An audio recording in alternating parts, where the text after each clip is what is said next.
تو عزیزان گرامی قدر، غیبت سے توبہ کس طرح کی جاتی ہے؟ حضرت فقی ابو اللیث رحمۃ اللہ علیہ فرماتے ہیں کہ غیبت کرنے والے شخص کی توبہ میں اختلاف ہے۔ بعض علماء نے یہ کہا کہ جب تک اپنے ساتھی سے معاف نہ کرا لے اس وقت توبہ صحیح نہیں، اور بعض نے فرمایا صحیح ہے، یعنی کہ توبہ کر سکتا ہے۔ تو حضرت فقی فرماتے ہیں کہ ہمارے نزدیک اس کی دو صورتیں ہیں۔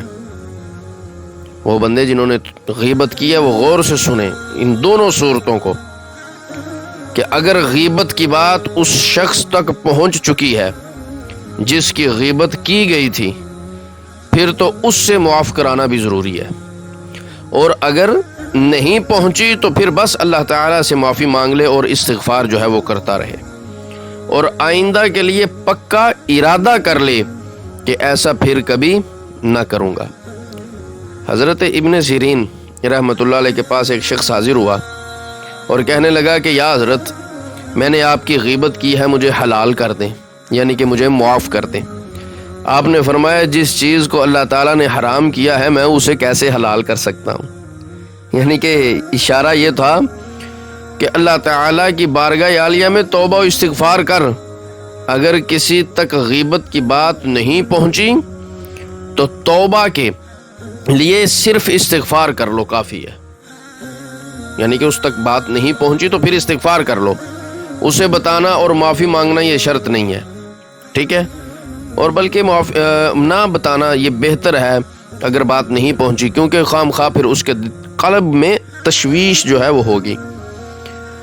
اگر کسی نے کسی پر بہتان باندھ دیا تو 3 مقامات پر اس سے رجوع کرنا ہوگا۔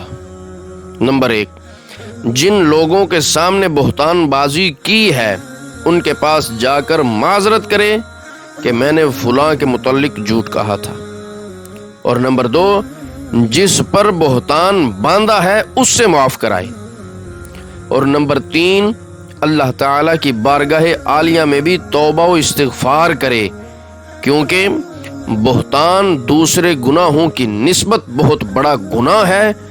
باقی گناہوں کے لیے صرف ایک توبہ کافی ہے، لیکن بہتان میں 3 مواقع میں توبہ کرنی پڑتی ہے۔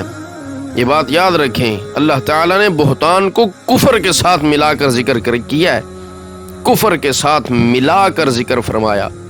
آج لوگ احتیاط نہیں کرتے، فرمایا کہ فَاجْتَنِبُوا الرِّجْسَ مِنَ الْأَوْثَانِ وَاجْتَنِبُوا قَوْلَ الزُّورِ، بچو تم بتوں کی پلیدی اور جھوٹی بات سے۔